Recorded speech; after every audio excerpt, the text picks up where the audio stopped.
Hey everybody, welcome into GoBlueRaiders.tv. We're in the Stephen B. Smith Clubhouse and talking baseball with Coach Steve Peterson. And Pete, this interview is going out today with a news release that one of the biggest announcements in the last 25 years in Blue Raider baseball, and kind of tell folks what we're here for. I'm retired.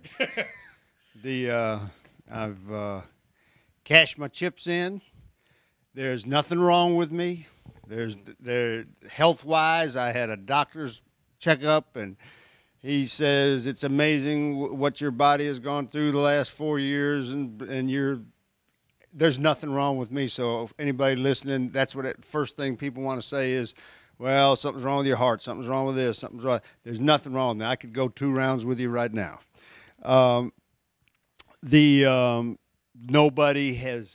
Nobody in a higher up position, meaning the athletic director, the president, or whatever, has said, "Hey, it's time for you to go."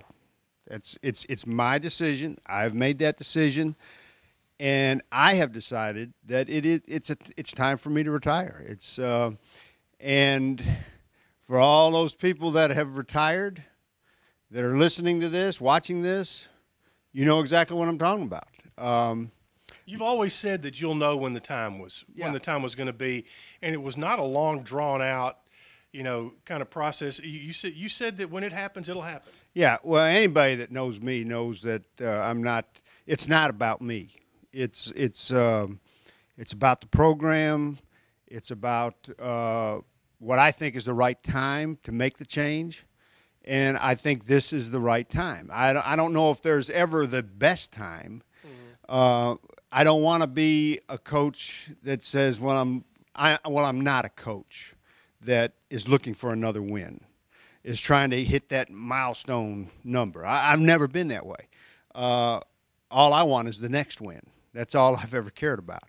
I guess if when I took the job, Chip, Coach Stanford and I sat down and he and I talked about the future of the program, what things needed to take place, what was on that horizon. And one of them was building this building, that we knew that MTSU baseball needed a dressing facility, needed a office facility. We just talked about the future and what was going to take place, and we needed to build a facility. And so starting in the fall of '87, fundraising immediately started. It's never ended. If you were the baseball coach, Coach Stanford, MTSU baseball was the first program in the state of Tennessee, first college baseball program to charge admission. First to have lights. First one to have lights. First one to put, and that's because of the Smith family. That's because of so many people that donated money. But I can remember my job when I came back with John as an assistant coach would be to call up, and you might have been one of those phone calls of, hey, can you do the game? Can you work the gate? Mm-hmm. Can you do this? So anyway, build this facility. Next thing was we had to make improvements on the baseball stadium because we could see that facilities were going to start picking up. And so obviously we, from putting chairbacks in to, doing different things, to eventually, I remember telling Coach Stanford, hey, no sense putting Band-Aids on it. We got to tear all this down, and we got to build a stadium.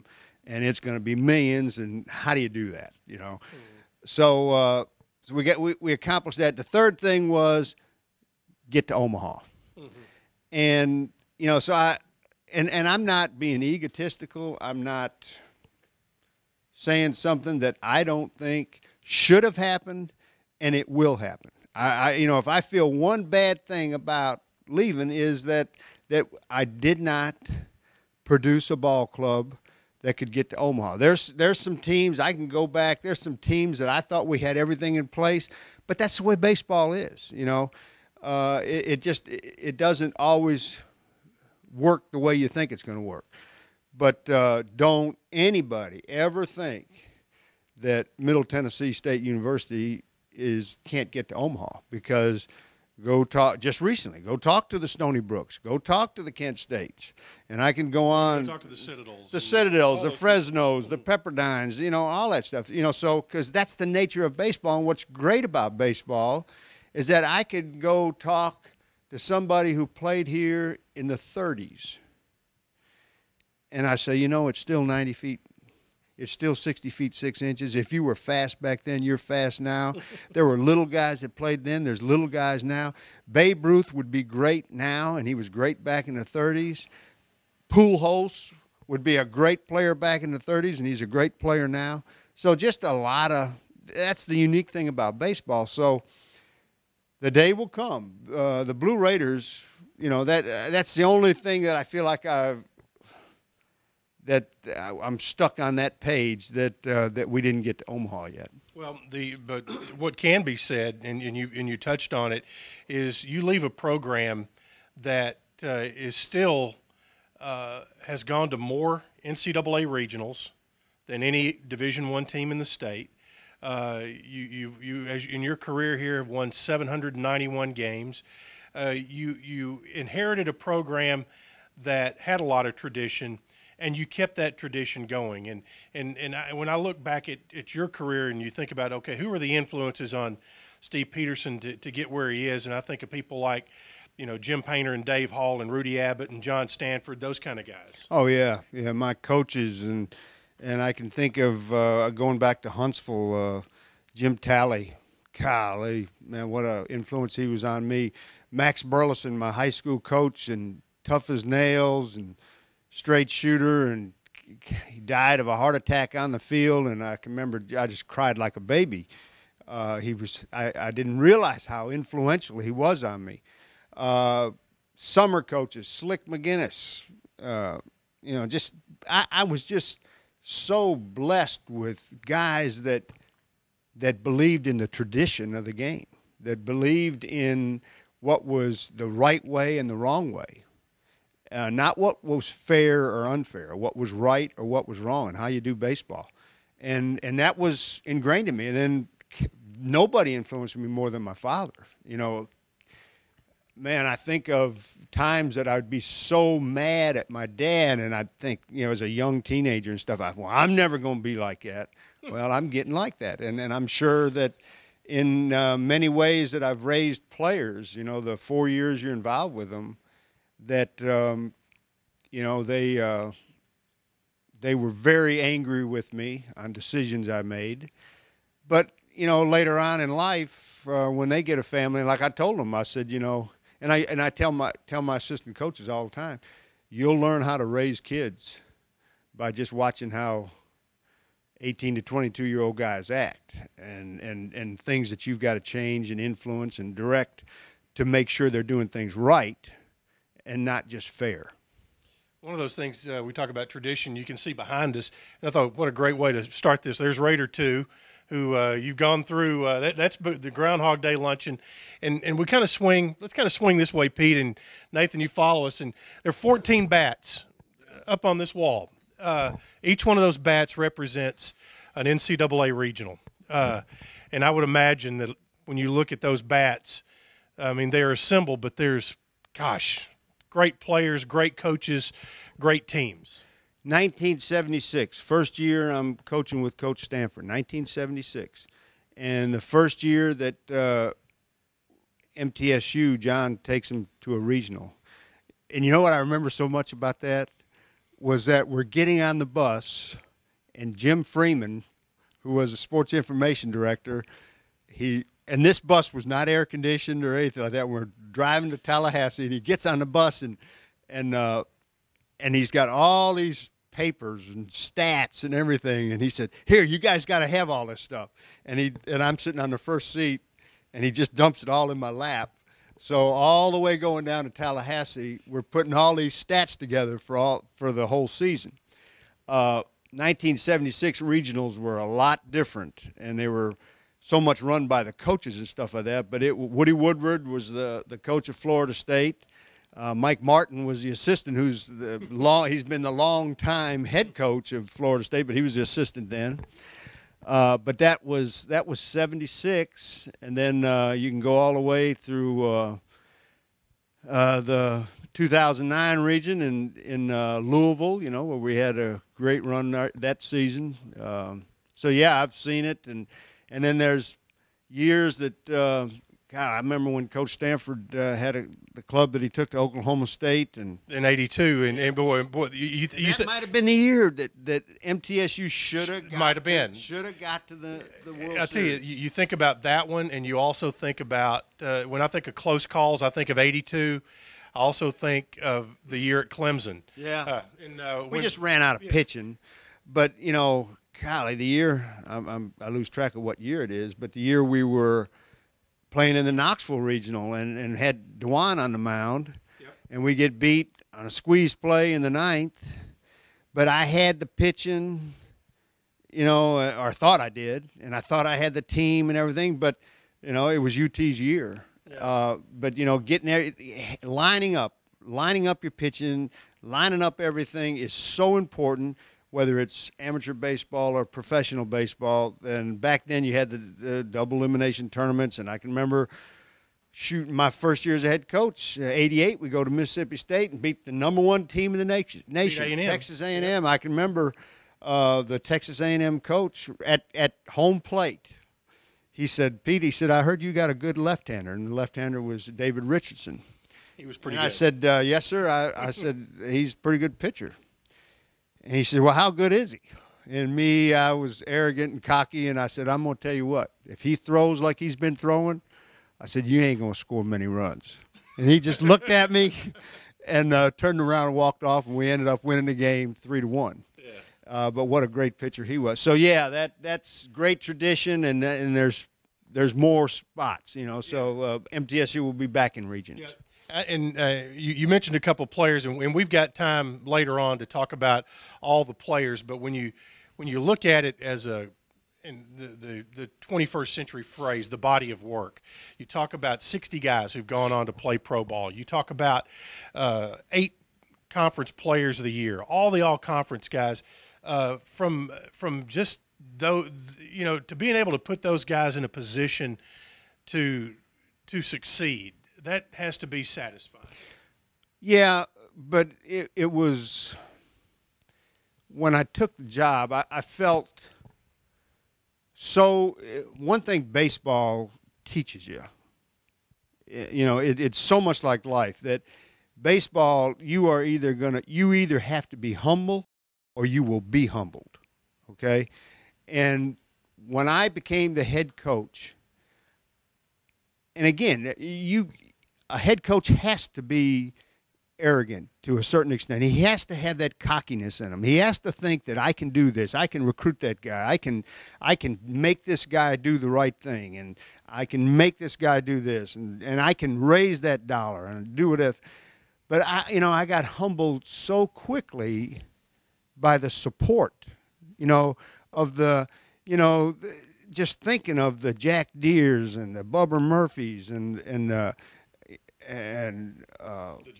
Joe Nunley, and I might just go on and on and on, and we started over on the Railbird things, and that was just unbelievable, the tradition that MTSU baseball has here that just humbled you all the time. Right. We just lost Paul Cantrell, Bob Lance. I'm going to leave names out. Dr. Womack, just great people that kept you humble all the time. When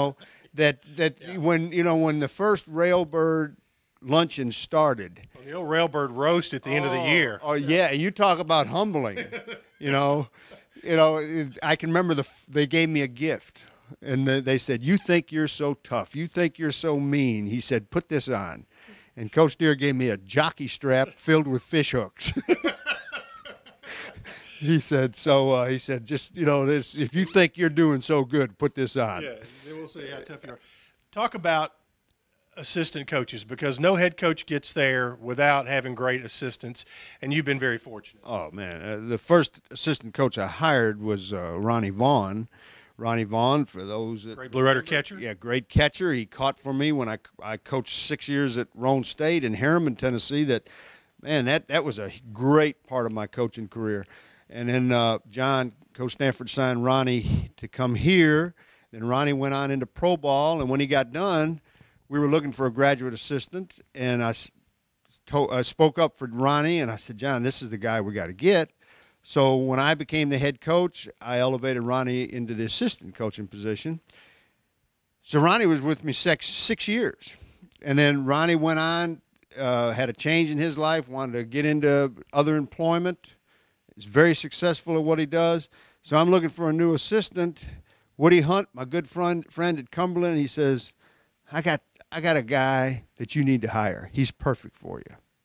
I said, who is that? Well, he's coaching in junior college now in Illinois. He said, call him up. He said, I think he'd be interested. So I called Jim McGuire up, interviewed him. Pretty good phone call to make. And he's still with me, all the way to this day. So that's, 20 years. So,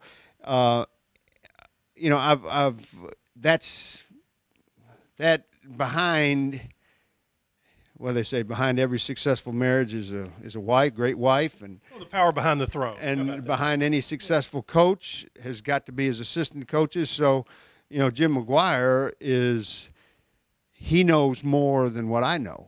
I mean, I've forgotten what he knows, and he's had to take on so many responsibilities because it has changed so much as far as running a Division I program, and things that I didn't want to do, things that the athletic director that you have to get done, and with different departments, and the NCAA requires. I just trained Jim McGuire and Mike McClary and trained them to do this stuff. I guess the best expression is that I used the excuse I'm an old dog and didn't want to learn new tricks. Yeah. I wanted to do the most fun part, and that's coach baseball and be with my players, recruit the players. It might not be fun to get in a car and drive 200-300 miles. It might not be fun to have to drive to their house, but I thoroughly enjoy meeting with a recruit, meeting with his family. I thoroughly enjoy getting to the ball game, watching them play, seeing them handle different situations, and stuff like that. But the part, and just imagine how many miles I've been on buses and stuff like that over the years. That's the stuff that I but you got to do it all, and you got to do it what you think is the way that you can do it. And some of this stuff I don't want to do. Yeah. What are you going to miss? What am I going to miss? I've already said I'm not going to miss those long bus trips. I will miss the preparation of that game.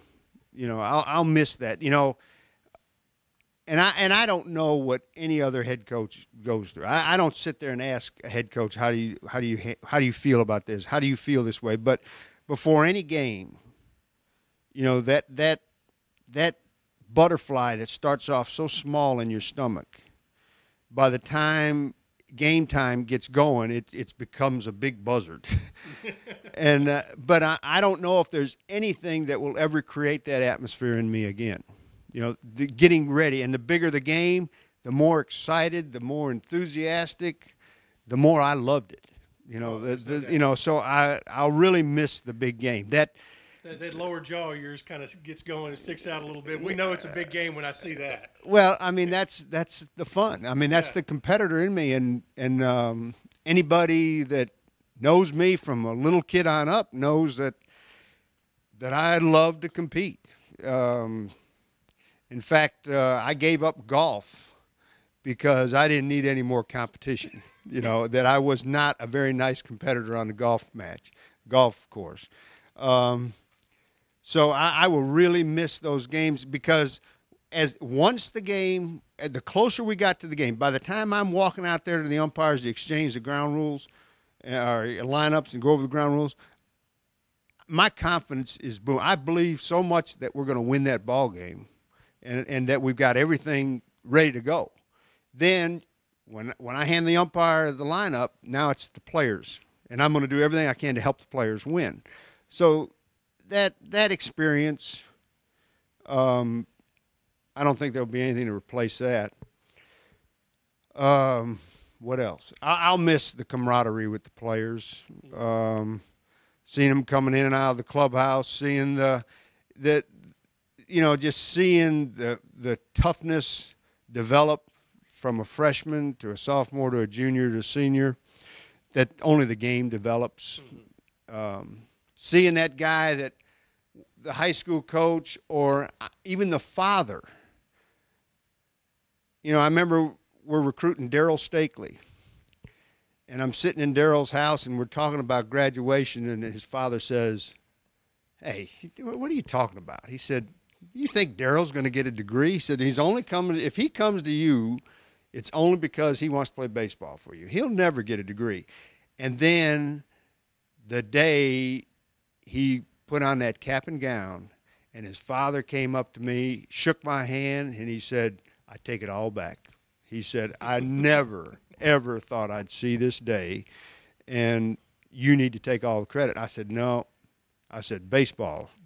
I said, because I dangled that carrot out in front of him that if he didn't go to class, if he didn't do what he was supposed to do, he wasn't going to get to play baseball. And that motivated him to keep going to classes. And the university figured out a way that could financially get him to finish his degree, and now he's a very successful person. So I'll miss those things. One thing you told me you're going to miss that people would never think about is gator rides and picnics. I had my last big, you're talking about my grandchildren. My two daughters, Jill, Jenny, and my son, John, in their whole life, and my wife, Rita, you always say that your family, those things come first. Well, they do come first in an emergency, but it has to be an emergency. Otherwise, baseball, I can't tell you, I've missed graduations, I've missed birthdays, I've missed so many things. But when the kids growing up, I'd bring them over here and we'd put them on the gator, the four-wheeler, yeah, and we'd go riding around on the field, and we had a sprinkler system, and I would teach Jill my oldest daughter, teach her how the sprinklers were coming up, and she'd bring friends, and she would pretend like she was a magician, and she'd say, 1, 2, alakadam, alakabrazam, here comes the sprinkler, and the sprinkler would pop up, and then they'd go running through it. And so we had our last, not with Jill and Jenny were here. John, not here. He's off doing his thing with Eastern Kentucky. But we rode around on the gators and took 1, 2, 3, 4 of the grandchildren, or 5 of the grandchildren, and had a celebration riding around the field and had a picnic on the field. And we didn't do any sunbathing, but I can remember when Jenny and Jill would climb on the top of the dugout and sunbathe and do all that stuff. So that was, Rita knew that for me to have a relationship with the kids and stuff like that, she had to bring the kids to me because I was working on the field or doing whatever. And as soon as I got done with that, I had to do a ball game. Mm-hmm. And that's the part of the job that you don't see. That I know there's traveling salesmen, there's people there's military over in Afghanistan, so I'm not crying. It's the position that I was in and the job I did, and thank God that I ran into Rita, and we've been together for 35 years. Well, now that you're going to have all this free time, I do want to get you to commit to sitting down 2 or 3 hours one night and us videotaping just some stories. So we have a lot of that in our archive. Will you do that? Yeah. Okay. Yeah. All right. We got that on tape that he's committed to do that. Last question. Your friend Coach Donnelly used to, at the bottom of his itinerary, had it in his locker room, had one question that, and you can ask any of his players, how do you want to be remembered? Oh, Lord. I don't know. I came in without fanfare. I told Chris Massaro, I said, if I could just throw the keys on your desk and leave, that's, it's not about me. I love baseball, and hopefully I've taught players to love baseball. I've been a part of the improvement of the program. Was I the program? No, and never tried to be the program. I was just an extension of it. And the things that we brought forth, and I said this at a groundhog luncheon, there's a will, there's a way. I tried to be the will. And then everybody out there was the way. The players were the way. The people that donated the money, the people that came to the game. I just had a will for 25 years to try to keep improving the program, and it's going to keep improving. It will. And so this, which is normally a short 2-minute drill, it deserved a little extra time today. We appreciate your time. I want to give a warning to all the fish in area lakes that they're now in peril. They're in peril. He's on his way, and I'm going to take you up, and hope you'll make me take you up on what we talked about the other day. We'll do that, and we'll sit down and get some stories. But from a grateful Blue Raider Nation, wish you all the best. Thank you very much. It's been a great ride. All right, for Coach Steve Peterson, I'm Chip Walters, and thanks for being with us today on this special edition of The Drill on GoBlueRaiders.tv.